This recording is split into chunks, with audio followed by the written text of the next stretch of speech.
ప్రభుత్వ నిర్లక్ష్యం ఏ రకంగా ఉన్నది అనే దానికి ఒకసారి మీరు ఇక్కడ చూస్తే ఇప్పుడు ఇట్లా కొంత ఏటవాలుగా ఉంటుంది కదా, ఇదేమో అవుట్లెట్, ఇదేమో అవుటు, ఇదేమో ఇన్లెట్. అంటే ఇక్కడ నుంచి ఒక 14 కిలోమీటర్లు ఏమో తొమ్మిర్రు, ఇక్కడ నుంచి ఒక 13 కిలోమీటర్ల మేర నడిచింది.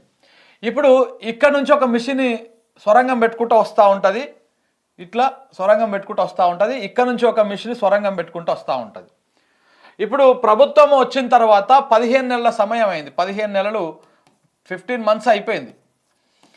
15 మంత్స్ అయిపోయింది. ఈ 15 మంత్స్ లోపల వీళ్ళు ఒకవేళ స్టార్ట్ చేయాలనుకుంటే, ఎస్ఎల్బిసి మీద నిజంగానే ప్రేమ ఉండి దాని కనుక వీళ్ళు పూర్తి స్థాయిలో చేయాలనుకుంటే వీళ్ళు దీనికంటే ముందు ఈ అవుట్లెట్ను ప్రారంభించవచ్చు. అవుట్లెట్ నుంచి ఉన్నటువంటి మిషన్ ఇది ఇది ఇది ఇది ఆగిపోయి చాలా సంవత్సరాలు అవుతుంది. ఎందుకంటే దీంట్లో ఉన్నటువంటి బేరింగ్ ఏదైతే ఉందో ఈ బేరింగ్ ఖరాబ్ అయిపోయింది.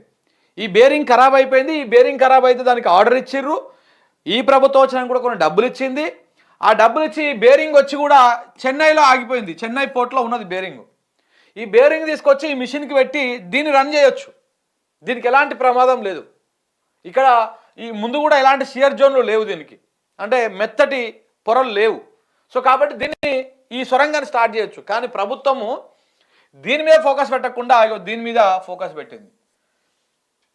ఏం చేసిరు, దీనికి ముంగల్నే ఇక్కడ షియర్ జోన్ వచ్చింది. అదే ఇప్పుడు కూలిపోయినటువంటి ప్రాంతం ఉంది కదా, ఆ మెత్తటి పొర ఒకటి వచ్చింది. ఆ పొరని ఏదో ఫిల్ చేసేటువంటి కార్యక్రమాలు చేసిరు. అది మమ అనిపించేసిరు. అక్కడ నుంచి మిషన్ తవ్వకాలు స్టార్ట్ చేసింది.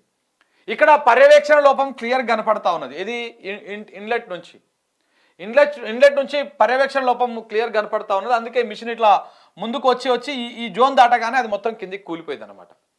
కిందికి మొత్తం కూలిపోయి ఈ రకంగా అది అయిపోయింది. ఇప్పుడు ఇక్కడ ప్రమాదానికి కారణము ఈ ప్రభుత్వ నిర్లక్ష్యం. ఎందుకంటే ఈ అవుట్లెట్ను కనుక ప్రారంభించి ఇంకా కొంత సమయం తీసుకొని ఇది కూలకుండా ఏం చేయొచ్చు, ఇంకా నిపుణులతోటి మాట్లాడి ఇవన్నీ చేస్తే బాగుంటుండే, ఎలాంటి ప్రమాదం జరగకపోతుండే. ఇప్పుడు బీఆర్ఎస్ గవర్నమెంట్లో కూడా దీని 2 సార్లు ప్రారంభమైంది, మళ్ళీ మధ్యలో ఆగిపోయింది. దానికి ఆ కాంట్రాక్టర్కు డబ్బులు లేకపోవడం, దివాలా తీయడం, ఇవన్నీ రకరకాల కారణాలు చెప్తా ఉన్నారు. కానీ ఇక్కడ మాత్రము ఇది ప్రారంభించారు, కానీ ఇది ప్రారంభించలేకపోయారు. ఎందుకంటే దీనికి వచ్చి మరి బేరింగ్ వచ్చి కూడా రెడీగా ఉన్నది. వాస్తవానికి బేరింగ్ వచ్చి దాన్ని ఇన్స్టాల్ చేసి దాన్ని కమిషన్ చేసి దాని మిషన్ అల్లకు పంపించే దానికి సమయం పడుతుంది. దాదాపు 3 నెలలు నిర్విరామంగా పనిచేస్తే 3 మంత్స్ పడుతుందంట.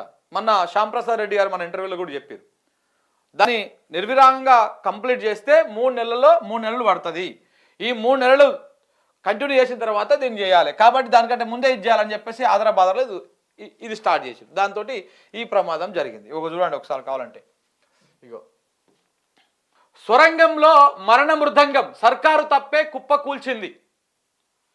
ఎస్ఎల్బిసి ప్రమాదంలో అడుగడుగున ప్రభుత్వ నిర్లక్ష్యం. ఏడాది దాటినా కదలని అవుట్లెట్ టీబీఎం యంత్రం. బేరింగ్ వస్తుందంటూ నెలల తరబడి సర్కారు హంగామా. పురోగతి కోసం ఇన్లెట్లో హడావుడిగా పనులు ప్రారంభం. సరైన పరీక్షలు జాగ్రత్తలు లేకుండానే షియర్ జోన్లో డ్రిల్లింగ్. షియర్ జోన్ సమస్యకు కేవలము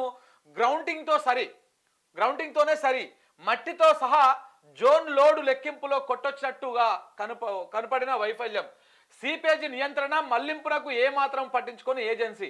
బాధ్యతను ఏజెన్సీకే వదిలేసి చేతులు దులుపుకున్న సర్కారు ఎస్ఎల్బిసి టన్నెల్ దుర్ఘటన పైన వెల్లువెత్తున్నటువంటి అనుమానాలు. నేను చెప్పినా కదా, ఇది ఏదైతే ఈ షియర్ జోన్ ఉన్నదో ఈ షియర్ జోన్లో ఈ మెత్తటి పొరని గట్టిపరచాలి.